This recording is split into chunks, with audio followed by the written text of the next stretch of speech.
welcome back to Season 2, Episode 4 of the Kind of Consistent podcast. And today we have a very special guest. He's probably the most traveled DJ in Cleveland, I would say. And I've seen you do so much cool stuff. I've seen you work with homies of mine like Tyler. Yep. And I just thought it was a perfect opportunity for you to hop on. Most definitely. This is our first time meeting, so it's a cool way to just kind of memorialize that in time. Yeah, I agree.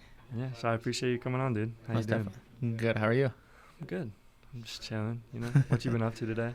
This week and everything? So far today, just been on a bunch of phone calls of trying to problem solve a lot of issues that popped up last night at 11 p.m. to where they need to be fixed in order by tomorrow. Is that for the MGK coming to Forward? No, nothing with that. It deals with another Forward hospitality venue. Okay. Or What venues do they have under Forward? So under Forward, we got Good Night John Boy, which is the 70s that's disco Forward? theme. Yeah, Dang, I so didn't there's know that. So there's the one here in Cleveland. Just opened Mhm. up one in Chicago, and then Dang. back in April we opened up one in St. Petersburg, Florida. Obviously, Forward a nightclub. So there, the newer rooftop spot that's down there in the flats too, called Glamper. Huh, I never heard of that. Yeah, it's kind of brand new. It's like Is it in the flats? yeah, it's like right above Oh, the is this- farm next to Alley Cat or whatever. So it's just like it's basically an all rooftop just hangout spot. Yeah. Super cool, like right there on the Yeah. water. Then there's in Shaker, there's like a fast casual burger spot called Shake It. And then above that is a cocktail bar called Garden City. Dang, and all that's Forward? Yeah.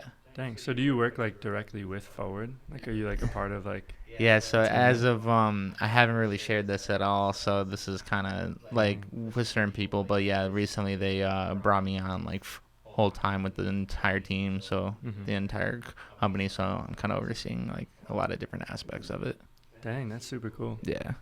Do you ever work with James Palco? Yeah, Yeah. all the time, yeah. So he's the GM of Lamper. Dang, that's really cool. Yes. So he's the GM / partial owner, so I'll see him all the time. Yeah, I graduated in December, and I was working with like the dean of the business school for Akron, Okay. and he just connected me with James, and he just happened to also know Tyler, and it was just like, whoa, like that's crazy. It's all a small world. Yeah, for sure. And it's cool to just like see that world kind of building in Cleveland, you know? Oh, yeah, 100%. Yeah, to see where it was and where it is now. 100%. Yeah. Where'd you grow up at? So, mainly out in Kirtland, but for a while it was like Menor.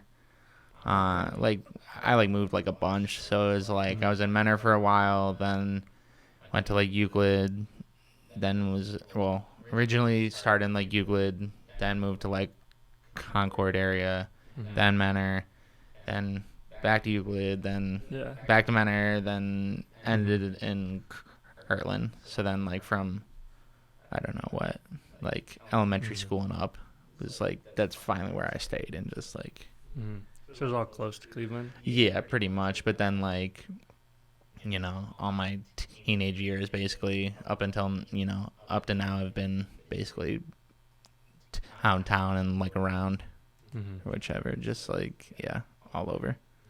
And you went to OU, right? Yeah. What'd you go for?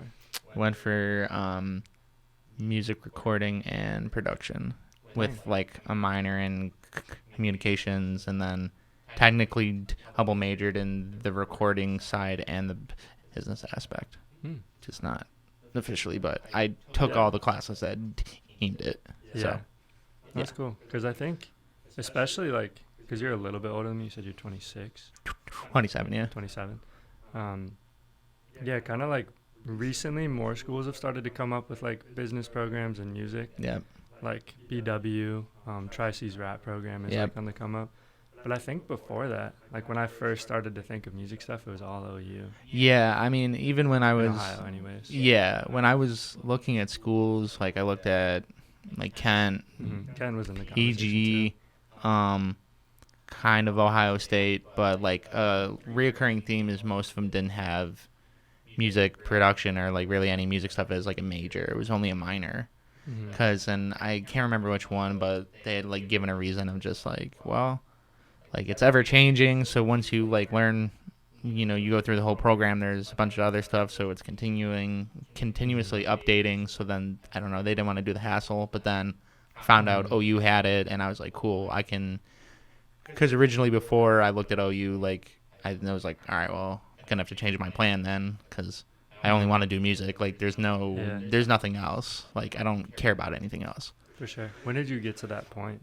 Like Knowing that? Yeah. I mean, way before college. Like going into college, like I knew that's what I wanted. Because I mean, I've been DJing now for 12 years. 12 years. It might be on 13 pretty soon. I don't know. It's been forever. Yeah. But so at that point, like I've already known, like this is what's happening. There's never been a plan B. Yeah, it's just non-negotiable. Like, yeah. So then, basically, up until that point, and then like when I was like, okay, time to do the college thing, and then like I said, I found out OU had that as a major. I was like, cool, that's it. I'm in, done. So if I was gonna go to school, like I want to go for what I wanted to do. I'm not gonna go to please somebody else or fulfill somebody else's wishes. Like I'm going for me. Like or spending all the money for sure to do this. Like I'll do what I want to do, and if I continue on with it and I do something with it, great. Like yeah. I'm always under the impression that I think Dave Chappelle or something said this. He said like you can literally get fired doing a job you don't like. Yeah. So like why dive that deep into like a purely business degree if like that's not the thing you want to do? Yeah. Or like teaching or whatever it is. Yeah. So because I don't think enough people follow the path that you do. No, a lot of people would like to. No, I think that's what I tell people is like you should go do what you want to do. Like I'll talk to people and they're like, well, I don't know, like kind of just doing this right now. It's not what I want to do. Like I want to do this. I'm like, okay, so then why aren't you doing it? Yeah, like the hard part's knowing what you want to do. Like, oh, if you 100%. Know it, like do the thing. Yeah, 100%. What's holding you back there? Well, most of the time too, it's people just like don't know where to start, and that's with anything. People don't know where to start, so they're like, well, I don't know. There was somebody that asked me like years ago when I was at OU. They're like, well, like, like I was on like a discussion panel for like a music summit that they had, and somebody was like, I kind of want to do the same thing you're doing, but I just don't know where to start. I'm like, well, what are you doing right now? They're like, well, nothing, just doing like my regular stuff. I'm like, well, then just start. Yeah. If you're not already doing it, like you should be doing it. You're wasting time at that point. Mm-hmm. And a lot of it, like you don't even need to be doing the right thing when you start. It's just like start and you'll figure it out. Well, yeah, just pick a point within it. Like for DJing, cool. Literally just go watch videos on YouTube of like how to DJ. That's what I did. I like looked up stuff where then even like before I even had like a tech or anything to like mess around with, I was like doing it virtually on the computer. Like there's a program you could download and like just you could see it all virtually and kind of mess with it. But like that's how I started. What was the program you used? Virtual DJ. Dang, pretty straightforward. Yeah, like whichever. But then like you could get, if you bought like a controller, then you could use the controller with it at that point and like actually have it work that way. But whatever. So that's how I learned, and then eventually I just continued to watch like videos on YouTube and do research, or like I didn't know how to beat match, which is just like lining up the beats of the songs. I didn't know that was a thing until this one dude who was like a music producer who I had met like one time and stayed connected with online. He was like, hey, like you need to learn how to beat match. So I was like, okay, well, I don't know what that is. Search it up on YouTube. Cool, learn that, boom, done. Like all the information and the answers nowadays is like it's at the tip of your fingers. Yeah, Well, the like- ceiling to get in is as low as it's ever been for really anything. Yeah, Especially music production, I would say, though. Oh yeah, 100%. I mean, there's endless tutorials and everything online. It's just digging through and finding what you're looking for. Yeah. And just also messing with like the programs and just making stuff. Yeah, for sure. Did you watch any specific DJs? Because I mean, you can like watch tutorials and stuff to get better. But did you watch any like DJs like the Zach Bias, Kenny Beats, any people of like that nature to like kind of get inspiration from early on? That's a Obviously, little more now. yeah, but- yeah. I was gonna say, yeah, definitely some people just like maybe whatever like the bigger like YouTube TJs, if you want to call them back then. I can't even like remember at this point because it was just Yeah. like I would just search for what I was trying to figure out and like just watch whoever.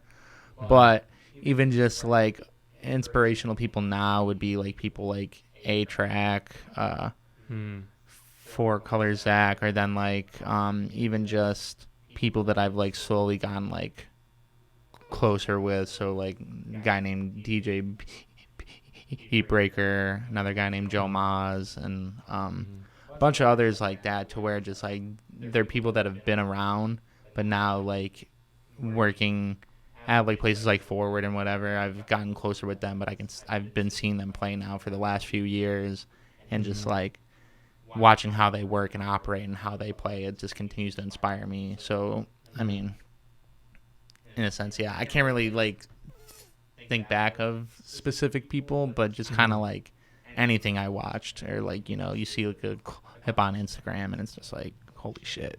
Yeah. Like all of it inspires me to where I'm like, okay, I need to get better, or I need to try and like start to do this, or like this is where I can improve. Like it's an endless thing.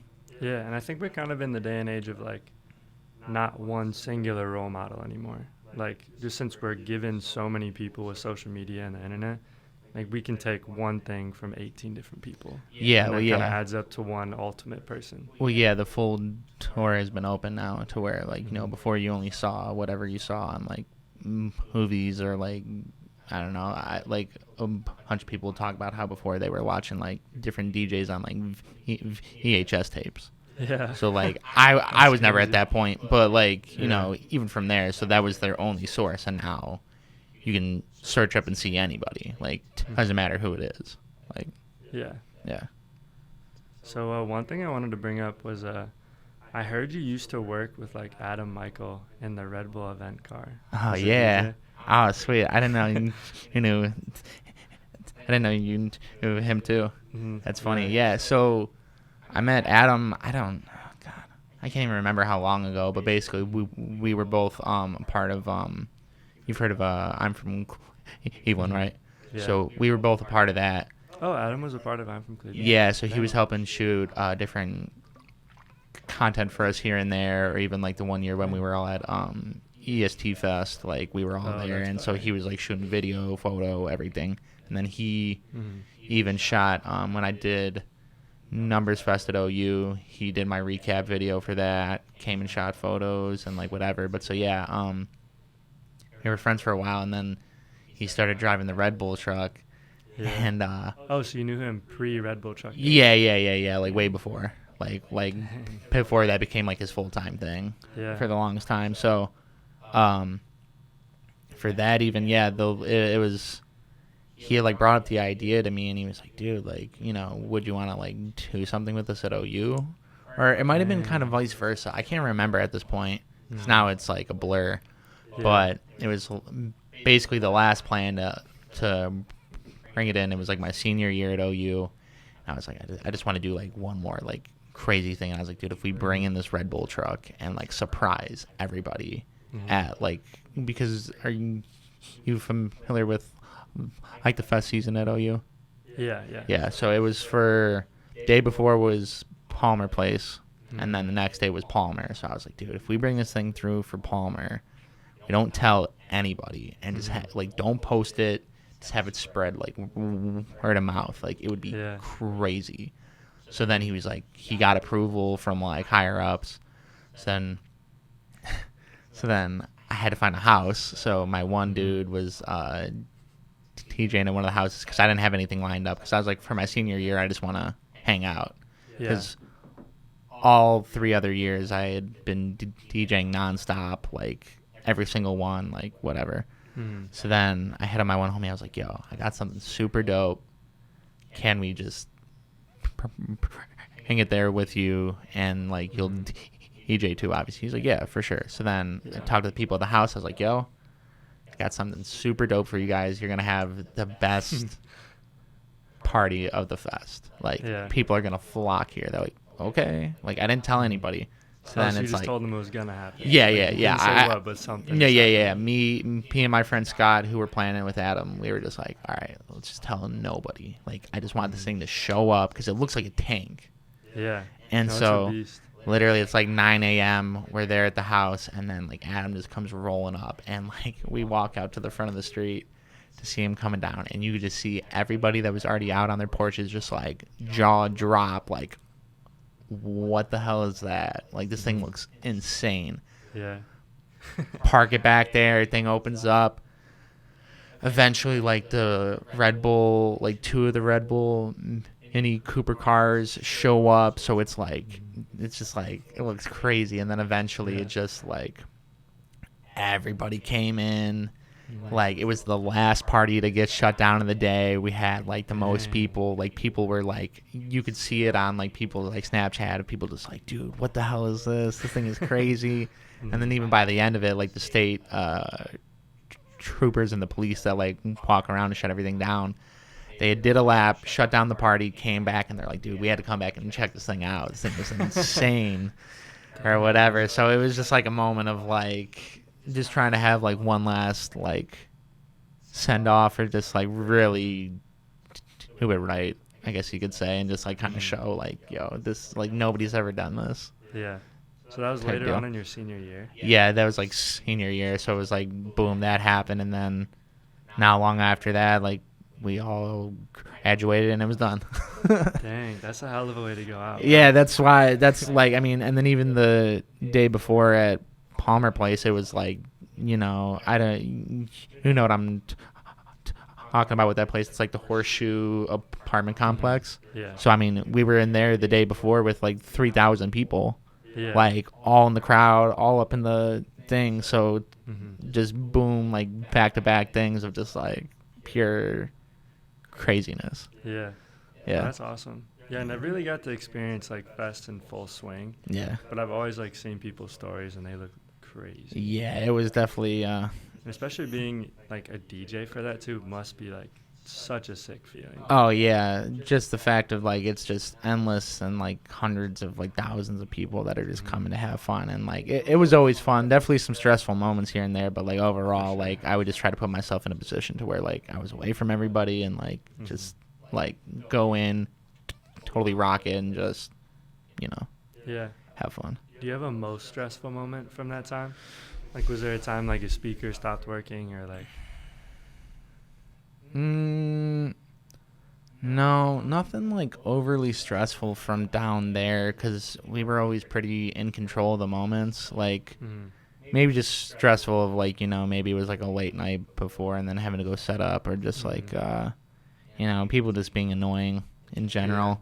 But most of the time, like I said, I try to put myself like away to where people couldn't really get to me, or you know, I didn't have to worry about people like knocking over speakers or whichever. Just nothing overly crazy, at least down there for that. Definitely had other like stressful moments like in general with it.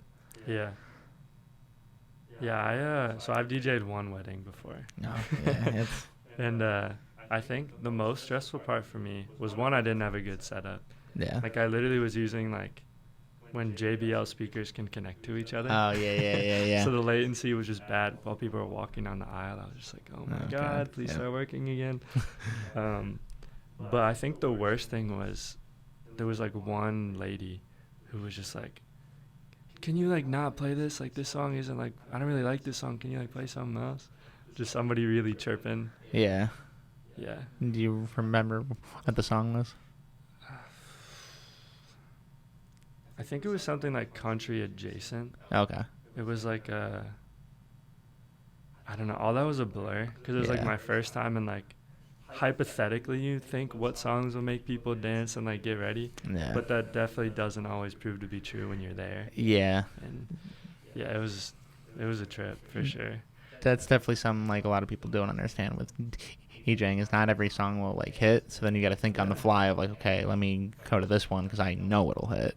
Yeah, or whatever. for sure. Just like save the day. Yeah. Slide in. But even in that situation, like, yeah, like I'll have that all the time to where like people are like standing in the crowd and they'll just sit there like thumbs down, like frown on their face, like just shrugging, like when it's one song they don't like, and then in 30 seconds I go to like a totally different song and instant mood flip. To like Dancing Queen and everyone's like, ah. Yeah, whichever. Like it's you can't please everybody, so it's kind of like a give and a take. But it's just like people are annoying nowadays because like once it's something that they don't know or they don't really like, they instantly just they'll do something to let you know, and then I don't know, in those moments I just try to make fun of them.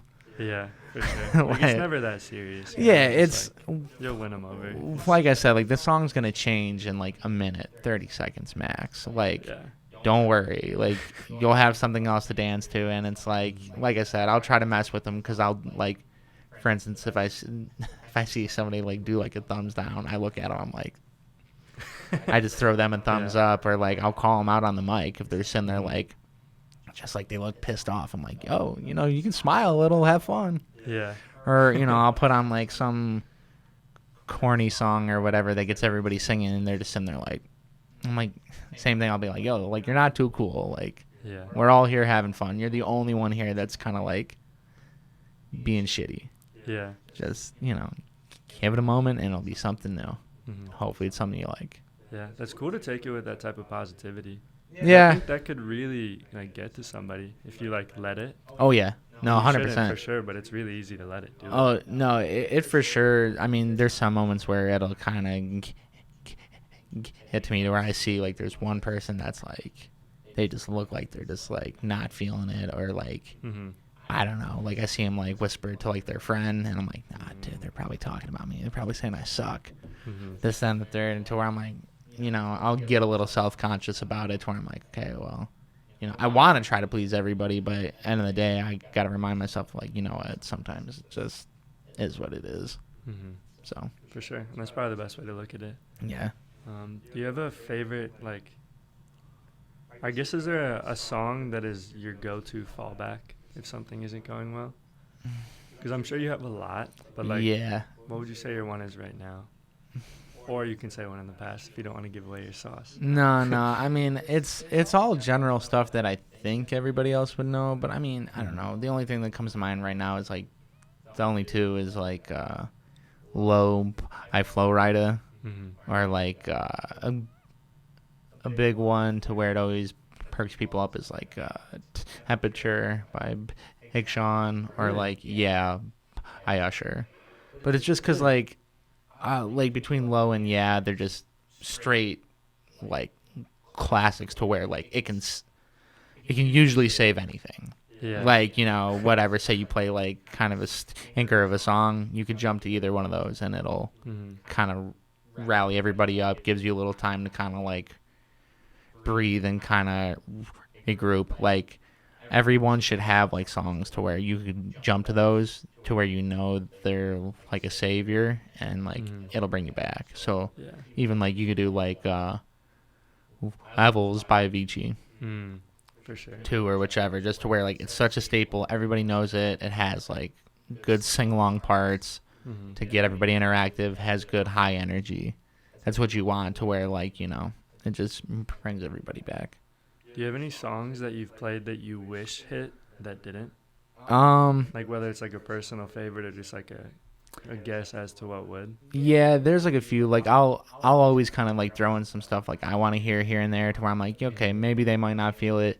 Like for instance, like one of the ones I can think of off top, and I had the same conversation with somebody similar like to it, was just like I was playing a John Boy the one night, and then I played that new song Popular with Weeknd, Madonna, and Hey Boy Cardi.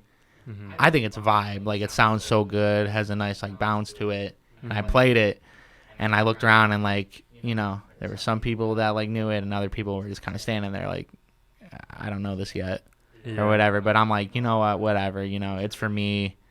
Played like maybe like a minute and a half, and then I got out. I was like, cool. Like whatever. That's like, I wish it went over better, but it's like, maybe it's just not there yet.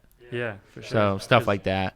Yeah, I think that's one of those songs like all the artists are really well known, but their collaboration isn't like mainstream known yet. Yeah. Well, yeah, it just hasn't fully hit like all the masses. Like it hasn't blown up on TikTok yet.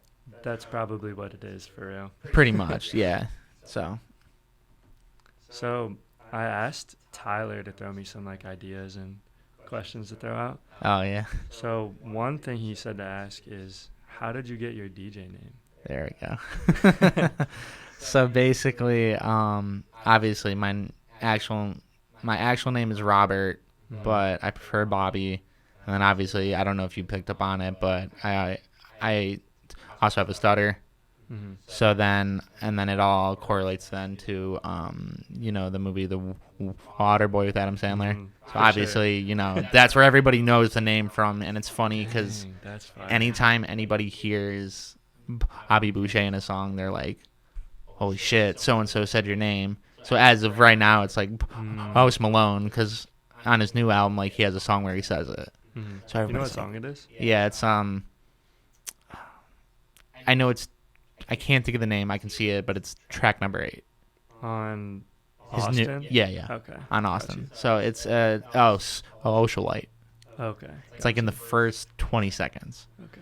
But so it all just kind of spawned from that and just correlates in that sense to where I got the name, to where then it just like it sticks. Yeah. To where like it sticks with people. They're already familiar with it, but now it's like so cohesive and seamless now, to where it's like when I like, that's just what people know is just that name. My real last name does not exist anymore. Dang, what is it? Or do you not even want to say it? Yeah, we don't need to. We'll leave it to the imagination. Yeah, no, I like that. I'm a big fan of that. But yeah, so it just started from there to where just like it's a play on, I guess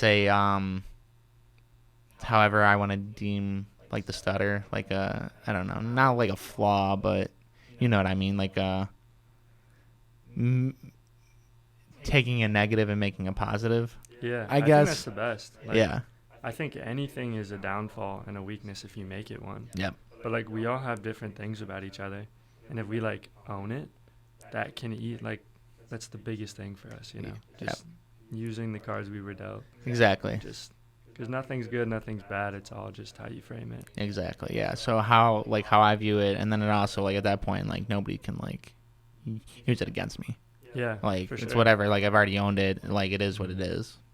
For sure. It's like when Eminem in the final 8 Mile rap battle. He says, I am a fucking bum. Yeah, exactly. Yeah, I do live in a trailer with my mom. Yeah, like he said everything that you could possibly say against him. Yeah, exactly. I could probably rap that whole thing bar for bar. I do not doubt it. It's so good, dude. Such a good movie. But I'll stick with some questions Tyler threw off. We'll just riff them off. Sweet. He wanted me to ask you about your love for sneakers. Oh, yeah. So, yeah, I'm definitely a big fan of sneakers. Whenever, like, I meet somebody or, like, I'm out, that's the first thing that, like, draws my eyes. Like, I always look at people's shoes. I don't know. What kicks are you wearing today? Currently wearing some New Balance. I guess they're the Protection Pack 2, whichever. These are, like, almost like my Haley's at this point. They look really comfortable. No, they're insanely comfortable. Like any New Balance shoe is like on point. Like these are like the 550s. I got Tyler hooked on the 550s. I like told him like, dude, like you'll like absolutely love them. And it happens. 550s. It like happens every time me and him like meet up. We always end up like wearing the same outfit. Like really? Like whether it's to that point. No, legit. Like it's like pretty astonishing. But yeah, so no, big fan of sneakers, to where then like I got a nice little collection of like, it's like some hype stuff, some low key stuff, but it's all just stuff that like I personally like a lot.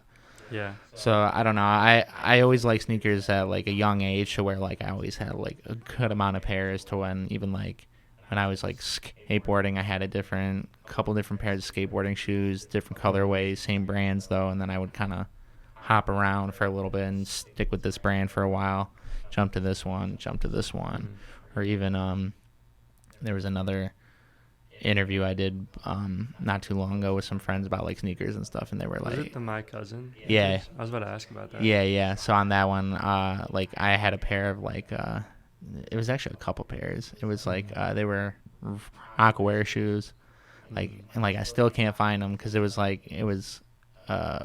and a white pair, like a red and a black and a white pair, and then like a pair that was like blue too. Just like they kind of look like the old school apestas.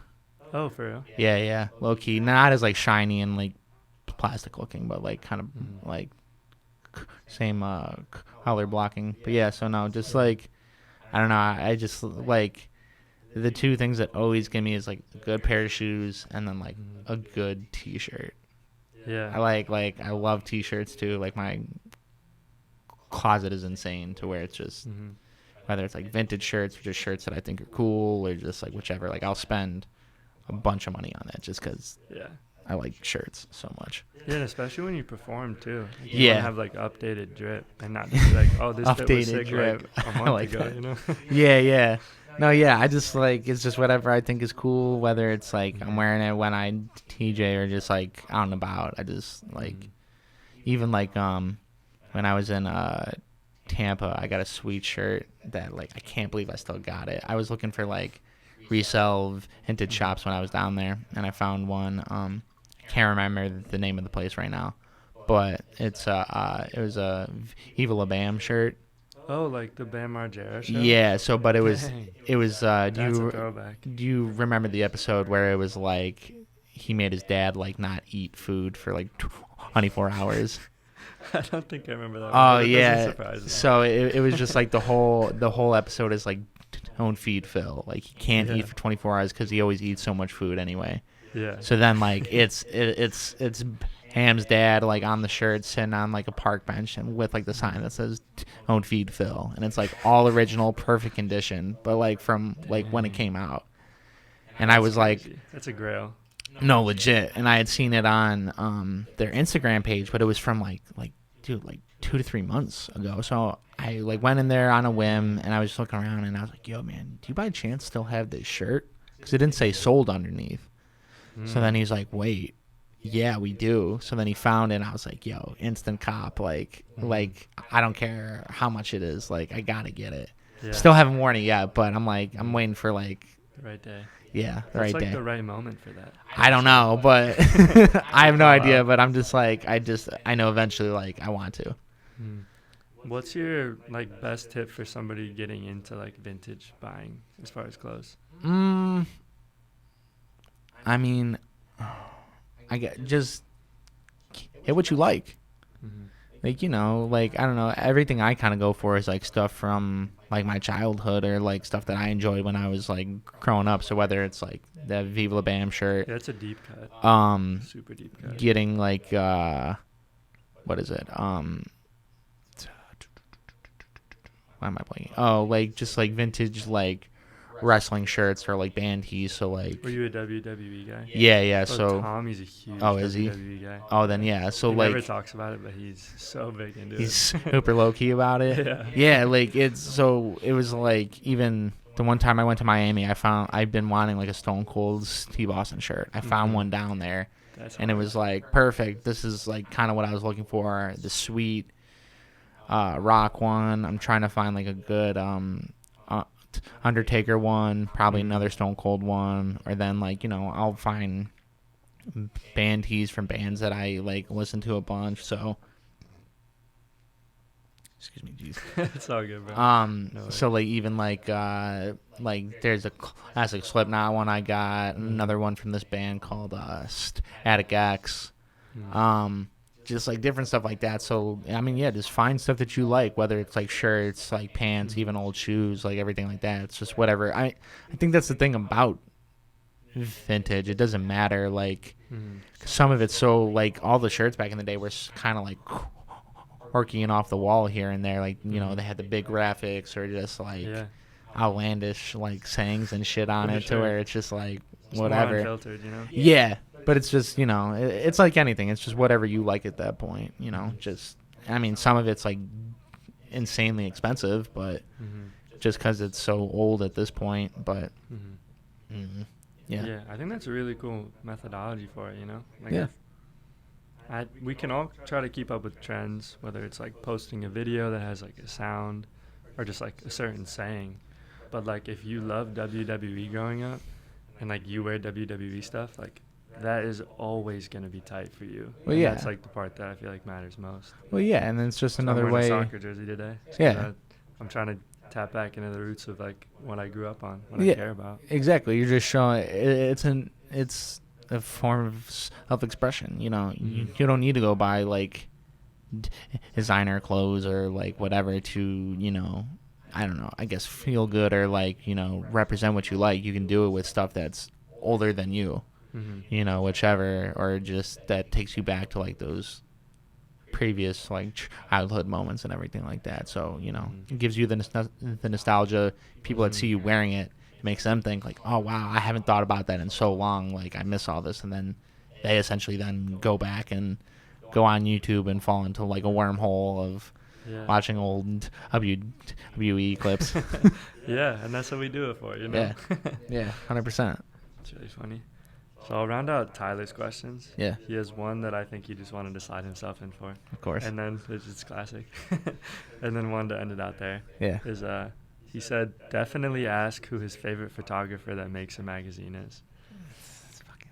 Do you know more than one photographer that makes a magazine? I hope so.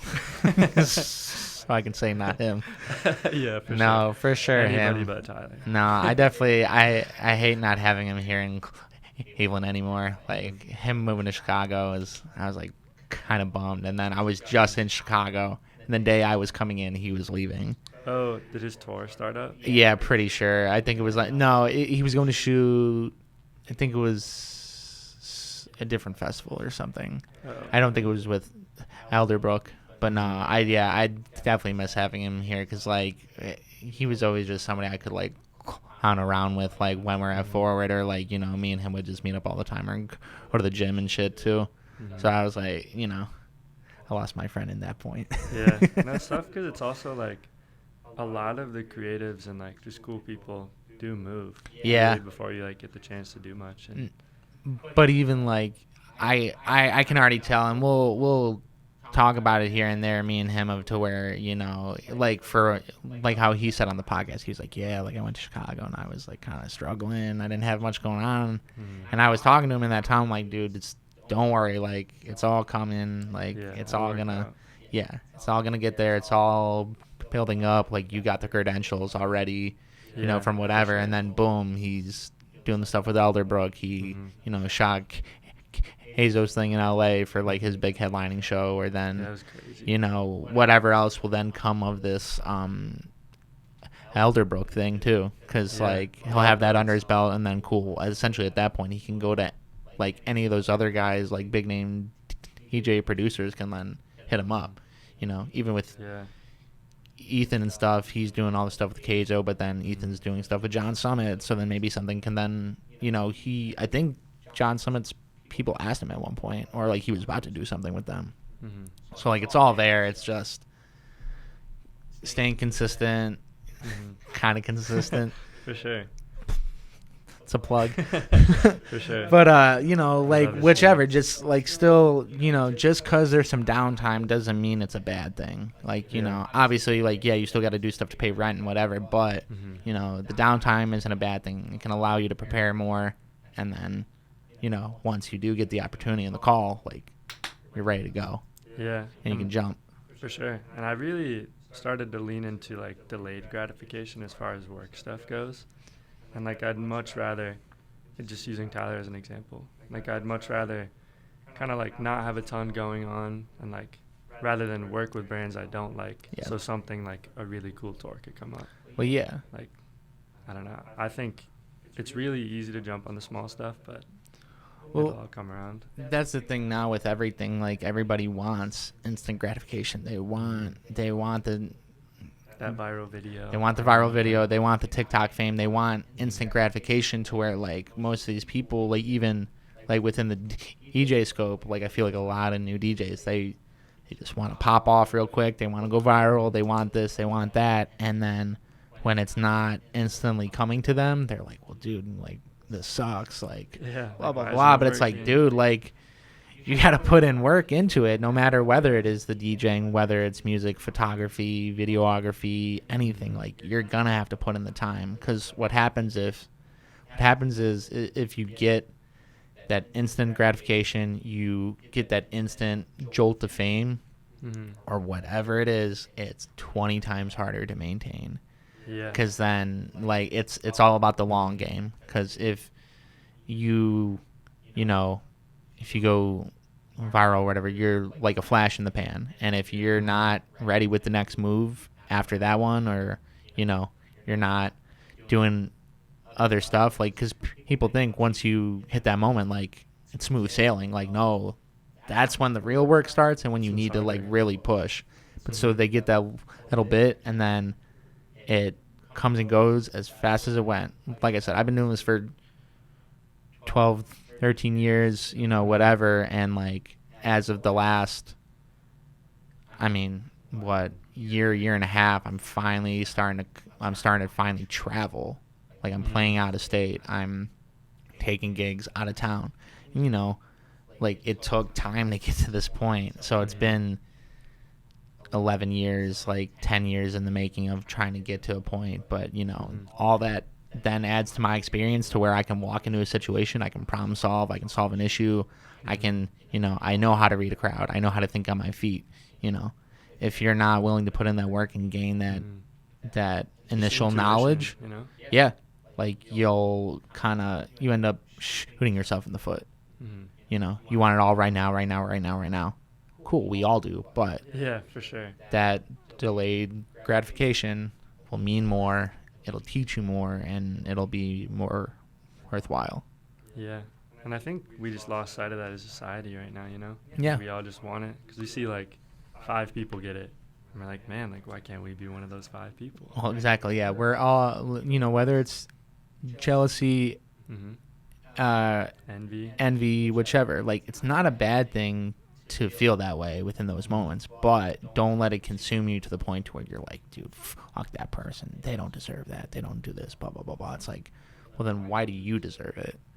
Like, you know, just at that point, put your head down, work, and get to that point to where then you feel good and you feel like you're at that level.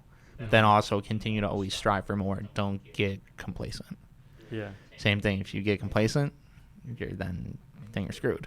Yeah. Because you'll get too comfortable, you start to not care as much, and then you'll fall right off. Yeah, I like that. Yeah, no, Yeah. I love hearing, like, this come-up stories where people really do just, like, commit to it because that's all they know what to do. Yeah. You know? Like, not, I mean, of course, like you said, we all want some level of success, but you don't see the work that comes into it, and, like, why some people are at the peak of their game when they're, like, 31. Yep.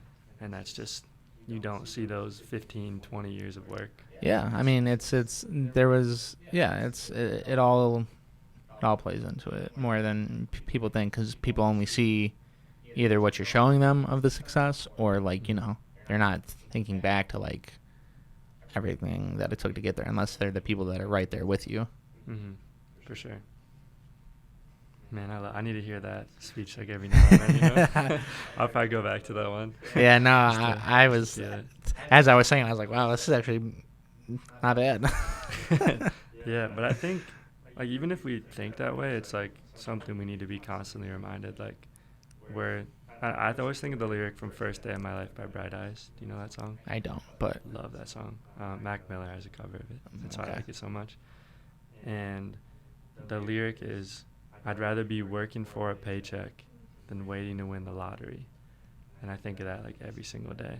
Like, I just would rather keep working, keep getting a little better, keep having small wins that eventually compound to be something big in retrospect that just kept going, kept building. Well, yeah, even, like, one thing I say, and I call it, as it's cliche, but everything's like a roller coaster too. You're gonna have, like, your peak moments where everything's great. You know, you'll have win, and then you'll have the downhill moment where you'll have a loss or something like that. But what that then does, it resets you, it rechecks you. So, you know, Gives you that momentum to get back up, you know? Yeah, exactly. Like, I could have like all these great sets, play all these awesome shows, and then I'm gonna have one that doesn't go so great, or in one sense or another, to where like I won't feel so great about it, but maybe the people in the audience, they won't think much of it because they might not notice, whichever. But in my eyes, I'm like, that wasn't what it could have been, okay. And then I realized, I'm like, okay,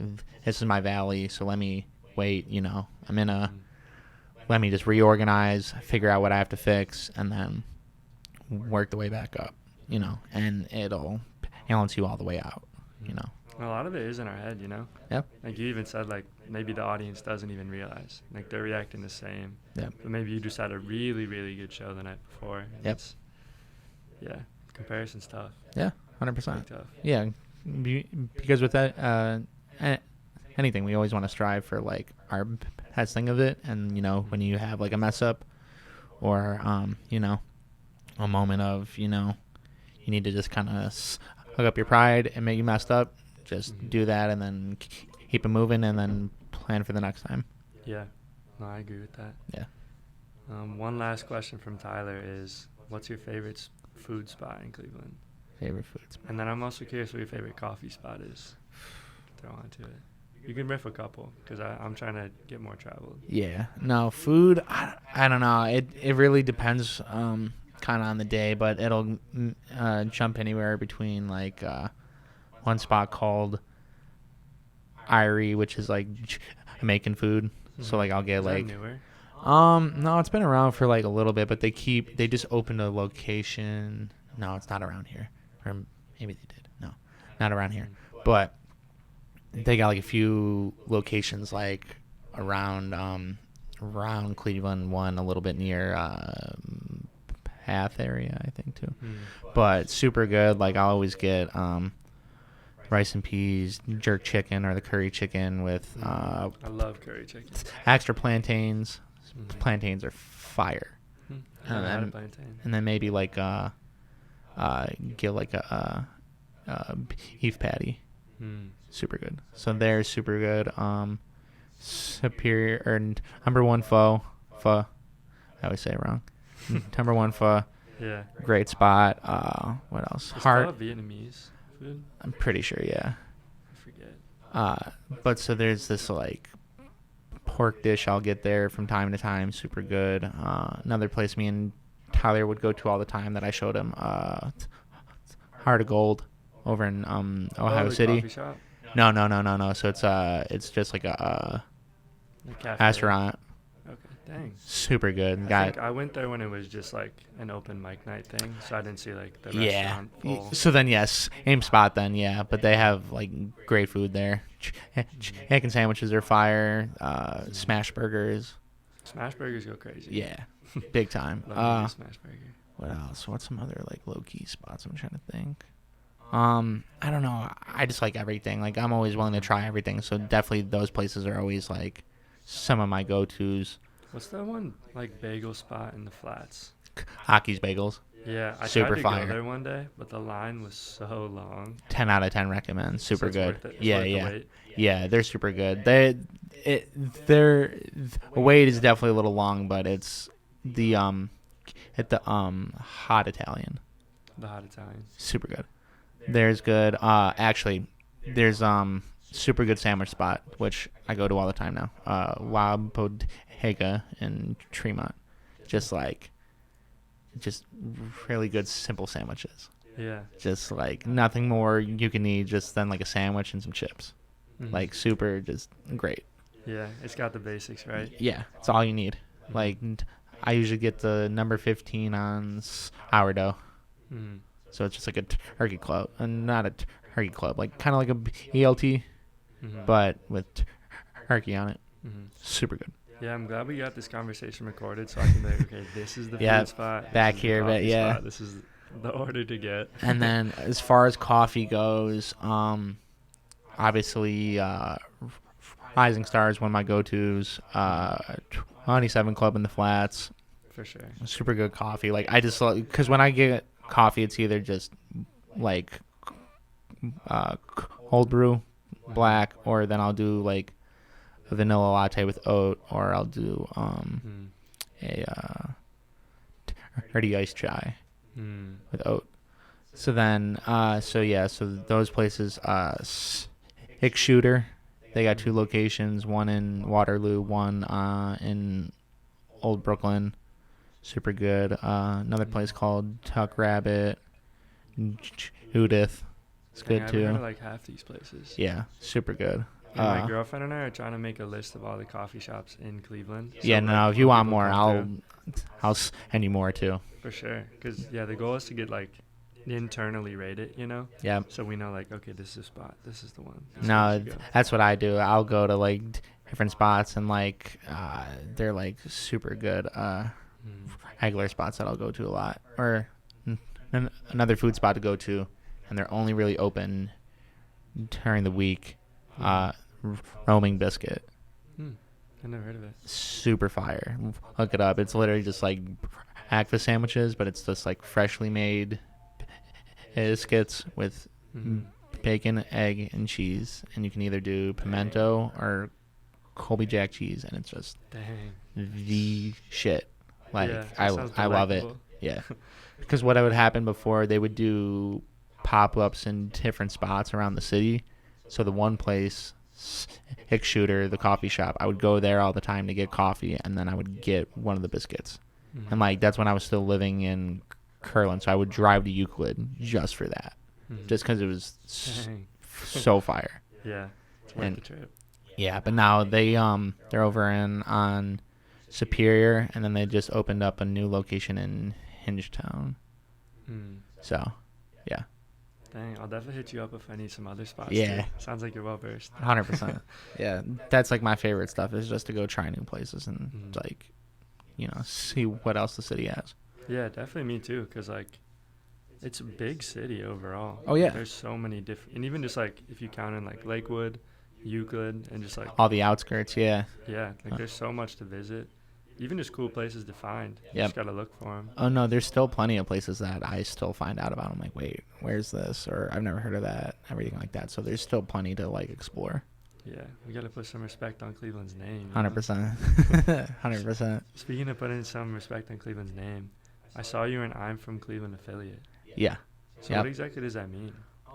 So I mean, And how did that start? Like, how did you get in? 'Cause was that kind of what you worked with Adam on early on? slightly yes and no. That was like one part of it. So originally when I joined, like completely, I was like, so when they were strictly like a music blog, I would help. Oh, they're a music blog? Yeah, didn't that's know how it all started. So just showcasing like local Cleveland artists / like Ohio artists as well. So Dang, like I that's would what's sit up. there and I would like either go through submissions of people that submitted their music, find new music, and then just showcase it, blog Oh, about it, yeah. help with socials, everything like that. So And when was that? Like, when did you first start working with them?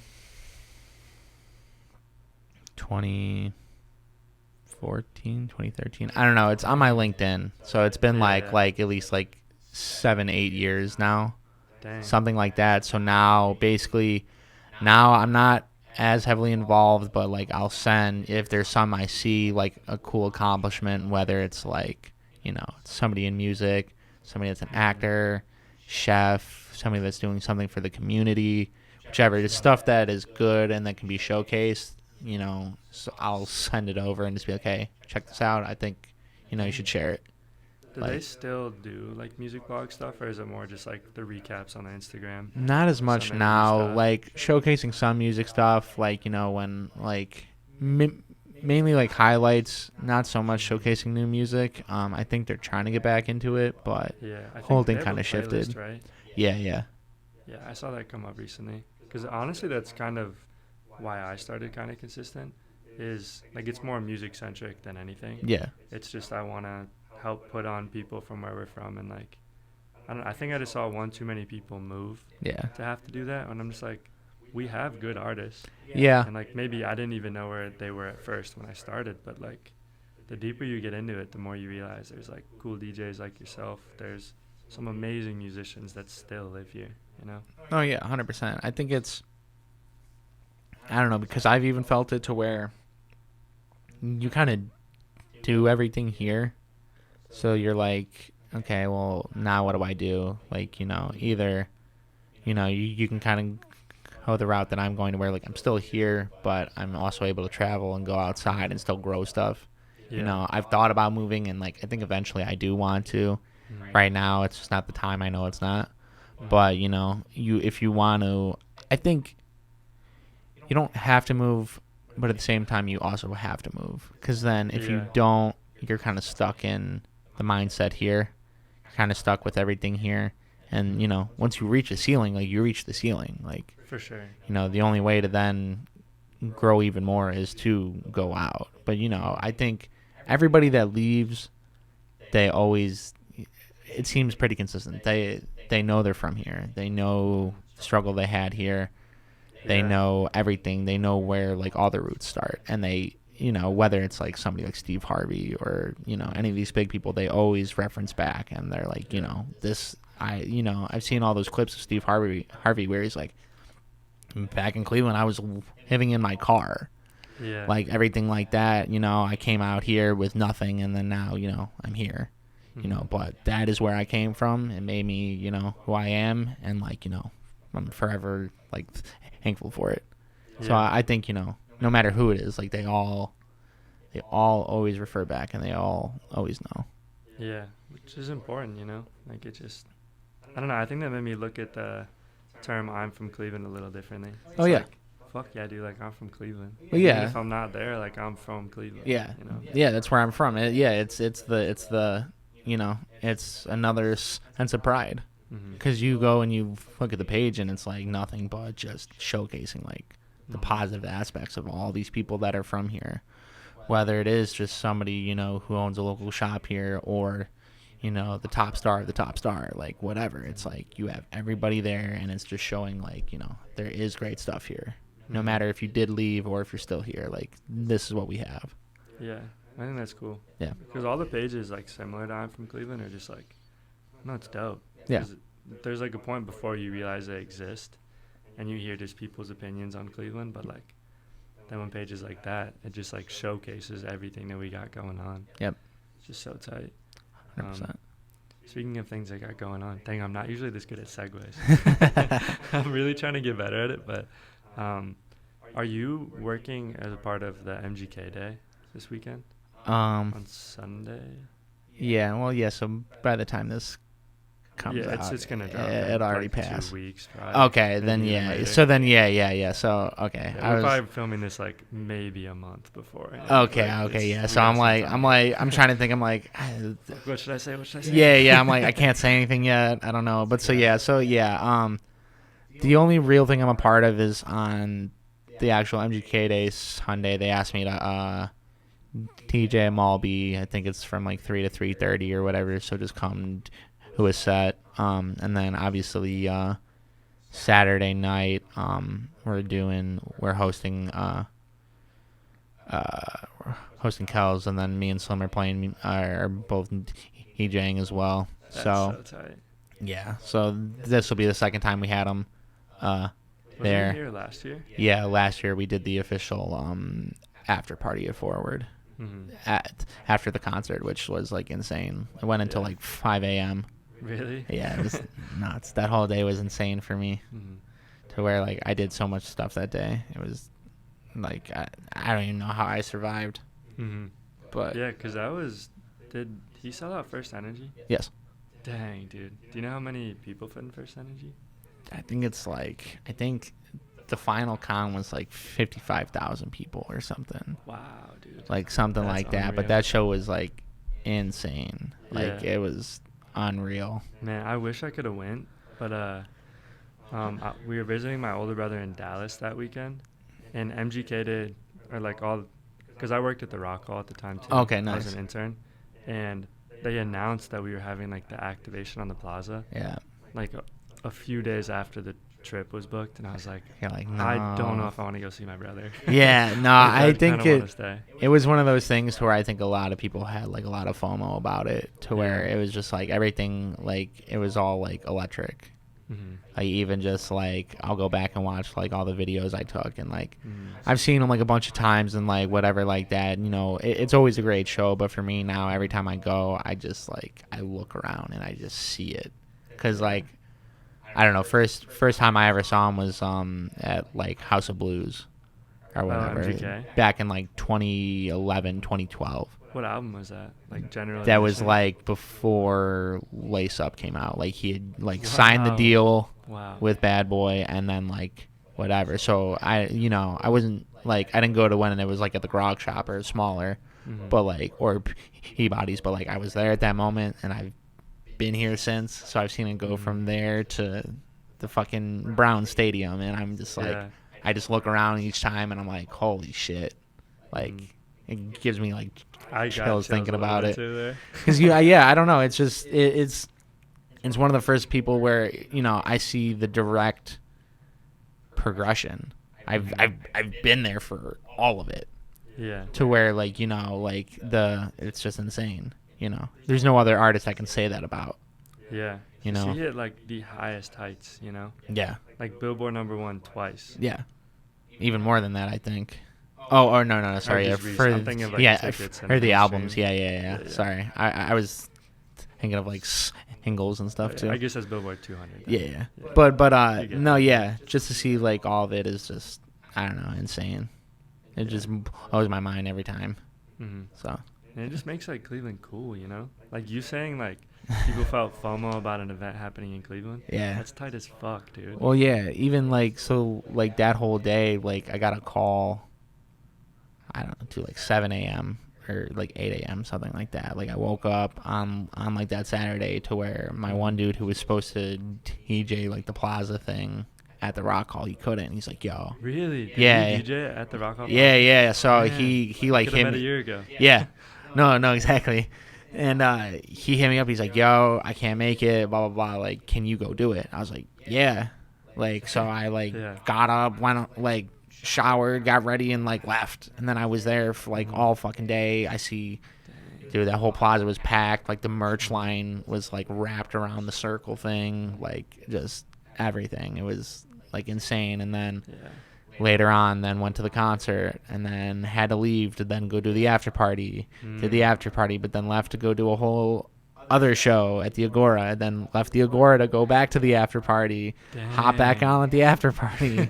Got done at 5 a.m., went home, slept for like 2 hours, woke up, and then had to go DJ a wedding the next day.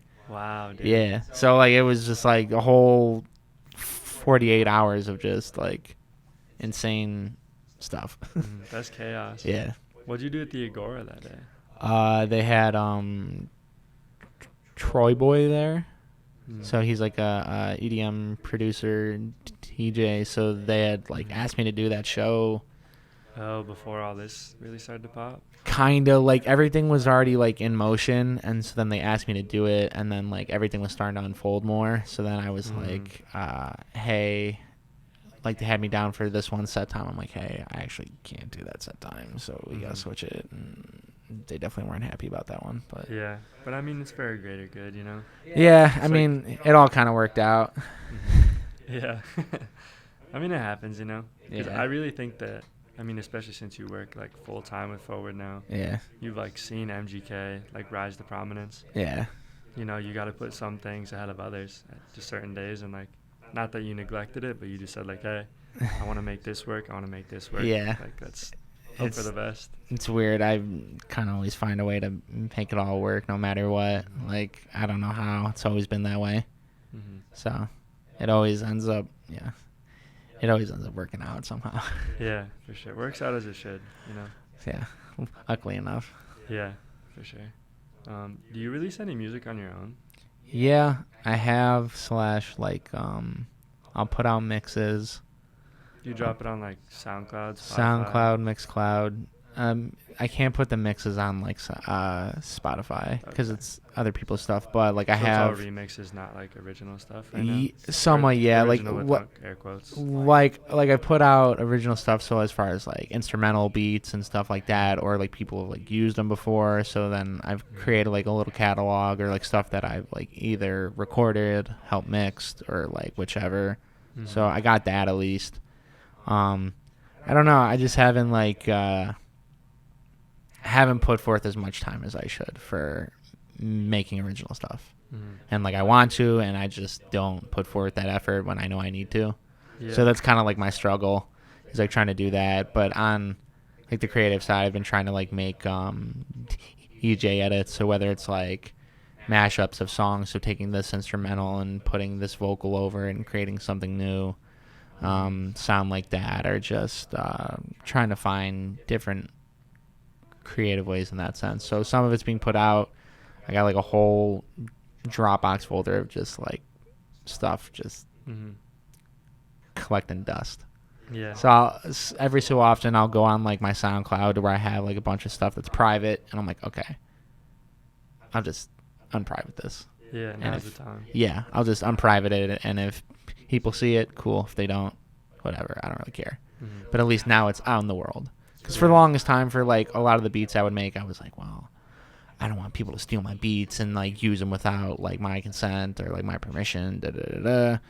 And I'm you know what? If it's gonna happen, it's gonna happen. And if so, it's not cool, but it's also kind of an honor. Somebody's dang, this is good enough for me to do that. Yeah, low key. That actually happened with the one merch drop that I did. I was I think I just randomly Googled something, and there was a bootleg site that was selling bootleg versions of my shirt. Really? Yeah, and I was That's kind of sick. Yeah, no, at first I was kind of dude, what the fuck? Yeah. This is kind of lame. And then another buddy that I think makes clothes or something like that. There was two of them, but one, he was dude, you should definitely see it as a positive. Yeah. Just to where it's it's so good that people that's happening. Yeah. So I mean, it's super easy to be defensive on it, and I understand that thought process. Yeah. But there is that little side to it. It's damn, I did that thing. I came up with that idea, and well, yeah, kind of bigger than that now. Well, yeah, they were this is a sign that you've quote unquote made it or whatever. To where it's you have something like that. It's okay, yeah. Yeah. At that point, I agree. Yeah, no, I think that's really cool. Yeah. Hard to look at it in the moment. Yeah. For sure. Yeah, no, I didn't know you dropped stuff on SoundCloud. I looked up Bobby Booshay on Spotify, and I just found a bunch of there was some thing with fire, the profile picture, and I was just I don't think that's no. you. There's some good pictures of yourself you could use. There's a guy out there that he's a rapper and he goes by that. Oh, okay. So it's been kind of a battle of trying to build my SEO more than his or something like that, whatever. Tough, but I don't know. I want to get the name either trademarked or copyrighted, which I need to do that. But yeah, that's a lot of work. I already have stuff in place to where I'm set, I think. Yeah. You have an LLC for Yeah. your name? Yep. Yeah. I got that / even just I got my website, which is just hobbybooshay.com, and I've had that since 2015 or something like that. Getting that URL. Yeah, so I've had it and I maintain it to where just another way of being look, I've had this for this long. Just for protection if somebody. Well, that too. Yeah. Just I know it's other property, I guess you could say. Yeah, that's exactly the phase of the business stuff I'm in right now. Is I filed an LLC under a different name, just the original name of the business. Yeah. And then I just had to file to change it, and then the EIN number and all the other stuff that we don't need to get into. It's so it all goes so much deeper than people realize or know, to where it's you want to figure a lot of this out early on. For sure. Yeah, it is a headache, but it's something that just needs to be done. It's just a way to protect yourself and save yourself a headache. Mm-hmm. And I throw concerts too, so I'm trying to really get ahead of it. My next one's in 2 weeks. This might not even come out before that, but it's on August 24th. Nice. At the Grog Shop. It's my first time doing something there. Yeah, I'm excited. What's the details? So it's basically I just find a bunch of local acts. So far it's just been Ohio acts. Yeah. And I just try to curate the shows that I've always wanted to see happen. Okay. There you go. It was the lineup for this one is an Akron artist. His name's Zach Beaver. Okay. Jack Harris. He's like a Cleveland artist. Liam Brock. He's from Medina, so he's like straight from the homeland. Yeah. And then JD, where one of them is from Columbus, one of them is from Akron. Okay. So, and they all kind of have like their own stuff bubbling, and like I'm really just trying to be like that person to like show you like there is this music here. Yeah, like these are the people you should be actually checking out. Mm-hmm. Nice. So just trying to curate shows I want to go to. It's different because like as like the person like promoting it, you don't get to enjoy it as much. Yeah, but because it's you'll be kinda all like- over. Yeah, it's just like I heard Dominic Fike say it once, like making music is for me, but that's what's for me. Yeah. And like once it's out, it's for everybody else. Yeah. And that's how I feel about shows. That's how I feel about anything that I put out. Is like I love the process of making it, and I would love to be the person intaking it, but like someone has to. Yeah, somebody's got to make sure it doesn't fall apart. Yeah. Yeah. So, but no, I'm super stoked for it. It should be fun. I Yeah. do want to have some stuff with like DJs involved, and I want to DJ a set at one of my shows. Do it. And just see how it goes. Yeah, I mean, might as well. Yeah, it's because I mean, like, if you give yourself the platform, you might as well just try it out. Yeah. Never know. Yeah, and before I go on for past the merch topic, I do have a hat for you if you wanted sick. it. The new Oh, KOC hat. that's sick. Yeah. I like it. I mean, I obviously don't know what the play is on, right? Mm-hmm. Yep. Yeah, That's no, funny enough, I came up with that idea. I appreciate that, but Thank you. yeah, no, I really just want like cool people to have the merch, and especially like I don't resonate with a ton of people when it comes to music stuff locally. Yeah. It's like when you just like have people that, you know, like you're way further on along it than me, and like it just, you know, it's inspiring to see, and I just love to hear those stories. So No, most that's definitely. just like a token of appreciation for that, I'd Oh, say. thank you, man. No, it was funny. There was I went to like my one dude. I didn't even realize this past Sunday he was throwing like a small, like his first like festival type deal show at No Class or whatever, and he had like a bunch of like homies that I've known for like a while on it, and I went there, and there was a guy named Santiago, he like came up to me and he was like, he I don't know how to put it, like he like recognized me and like knew who I was besides like all my friends that were already there, but he was like, he like, we were talking a bunch and like he was just kind of like, dude, like this is crazy, you're here right now, like all these people like have no idea right now, you're just in here chilling, like drinking a beer, hanging out, but like dude, like blah blah blah. He's like putting me on this like weird, like not weird, but like pedestal or whatever, where I'm just like, dude, I'm here hanging out, man. I don't, or whatever. I don't know, like moments like that, because I don't know. That's kind of what that reminded me of, or whatever. I didn't like. I mean, you gotta give whatever. yourself credit, you know. Like, Yeah. It's hard to do that and feel it, but like you've definitely done some cool shit. Yeah. No, 100%.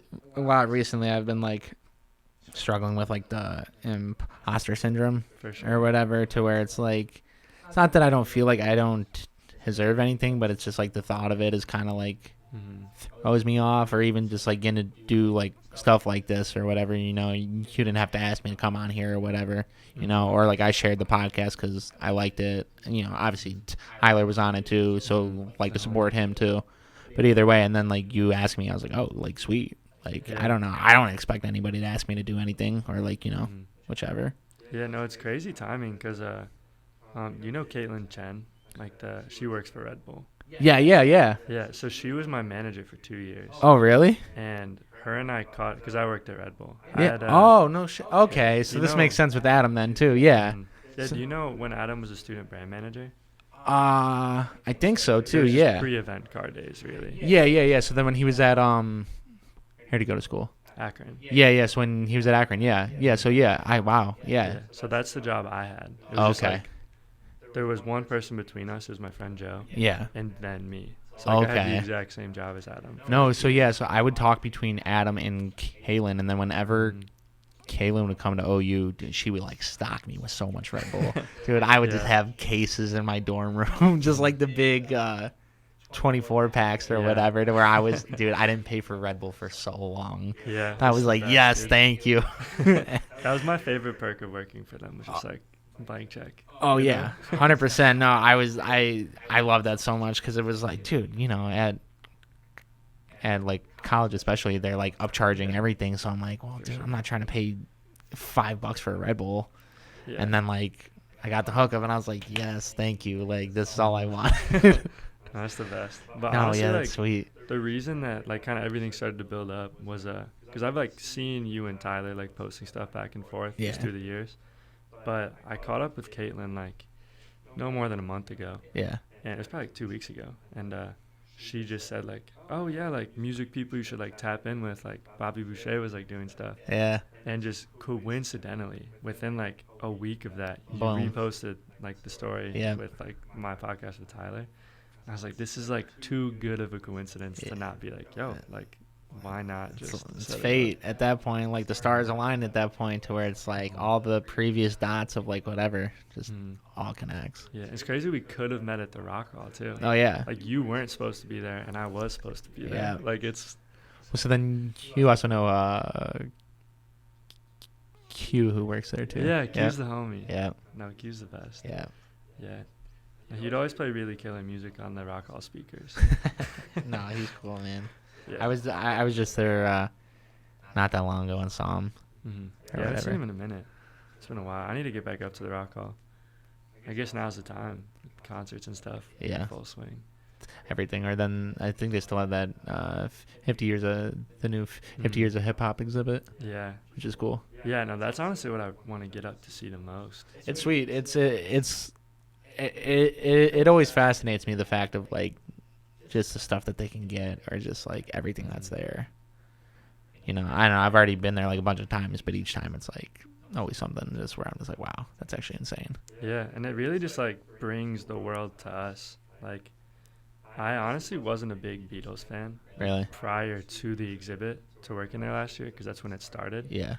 And just since I had to like work a little bit on the project, like with the PR team that was putting it out, I just like got more into it, would like sit in the exhibit, try to like soak it in. Yeah. And there's no better way to like learn about an artist than like I think the only immersive exhibit for that documentary in the world. Pretty much. So I was just like, I don't know, I heard like the live recordings from the one album, and I was like, oh my god. Yeah. Like, I don't know. Because you'd think I would have gotten to the Beatles by now. Yeah. They're probably the biggest band maybe ever. Yeah, 100%. But it's just kind of one of those things to where, like, if you just, you know, if your parents aren't, like, putting you onto it or whatever, they weren't, like, playing it, or, like, you weren't hearing it on the radio or whatever, because whatever, like, it just won't, you'll never even know it existed unless, well, not exactly, but you'll at least, you know, you'll know of it, but you're never like, maybe I should go check that out. Yeah. Like, if you don't have that personal attachment to it, you know? Yep.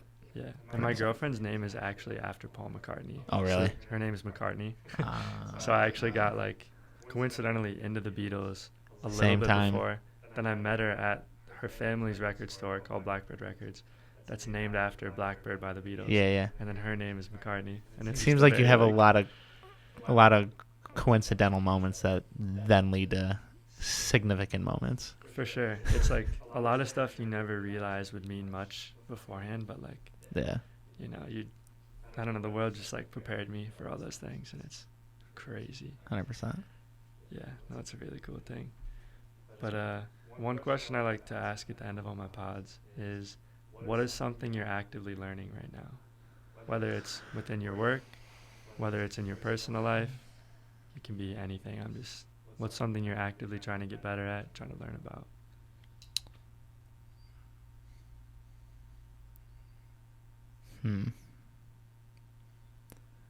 I would say just trying to have understanding within moments, you know, whether it's like personal moments when I'm out, or just like I'm trying to think of how to like say it. Just basically like, you know, realize, kind of almost take a step back in a moment, kind of realize what's happening, look at it, have understanding of maybe how somebody's like feeling or viewing it, address it, understand it, let them know that they're heard, as well as then just realizing like maybe, I can't change something within it, or, this is how I should react, or, just, I guess, taking in moments for what they are, understanding, and then trying to rationalize better reactions. I guess, if that all makes sense. Yeah, kind of just like presence and understanding within just daily life things. Pretty much, I would say, yeah. Yeah, I like that. Yeah. I mean, I think it's really hard to do that. I think I'm honestly trying to do the same thing, like just taking a step back, and especially for someone like you just have a lot going on day to day, and like it's hard to fully let your mind sit while trying to engage in just daily life outside of your work. Yeah, or it's just hard. Even with like all the new responsibility and stuff I have going on, is realizing like I need a moment to I need to actually step away from it instead of just letting it consume like my entire day, to where it's like by this time, this is now when I'm unavailable. Yeah. These are my hours after this, unless it's like an emergency. Yeah. So do you try to do like a 9 to 5 type thing, or? Not necessarily, kind of with all my stuff, it's very fluid. So, and I guess a lot of your stuff is more late night things. Yeah, it's more, it is, but even like during the week, just kind of being like, okay, cool, like this is at this point in time, I guess kind of like the 9 to 5, like once like the 5 o'clock hits, or whatever time I set for myself that day, it's like cool after this. So it changes every day. Yeah, I would say as of late, just so that way, I don't know, maybe some like, once it gets closer to like the weekend, I need to be more accessible. I guess. And then when we're at the top of the week, it's like, okay, don't have to be as accessible. Or like, I know what I know what I have to do, so let me do this. It's a hard thing to do, because especially running a page like